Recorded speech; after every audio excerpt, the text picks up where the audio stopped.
श्याम भाई दिलीप से मारता हो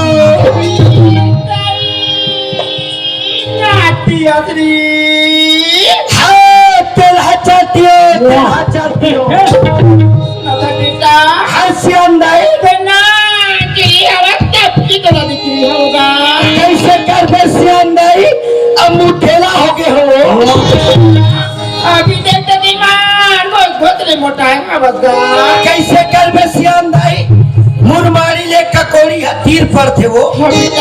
एक घर दीवार है ऊंचे जातो अब बढ़िया तेल पीते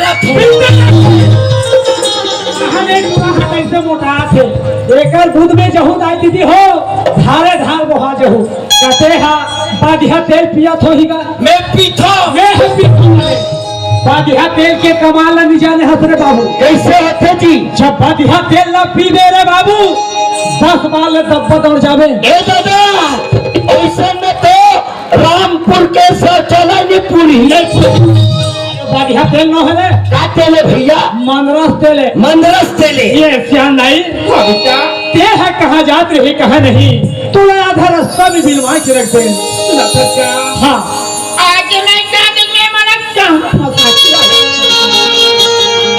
ऐसे कहाँ दुखे श्याम नहीं हाँ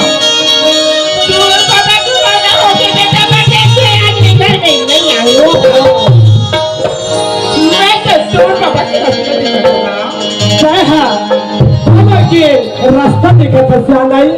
आज ही बाबा देखी खातिर ये घर में आए हैं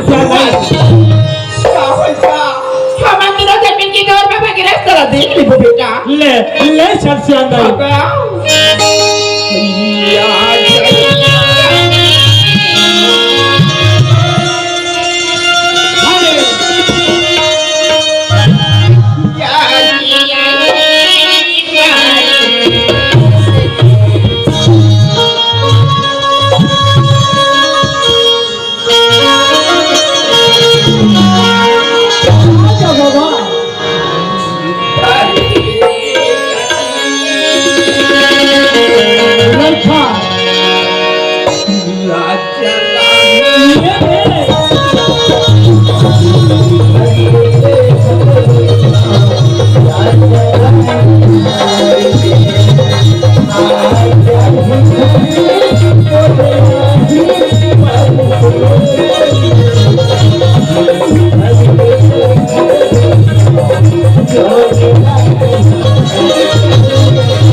नहीं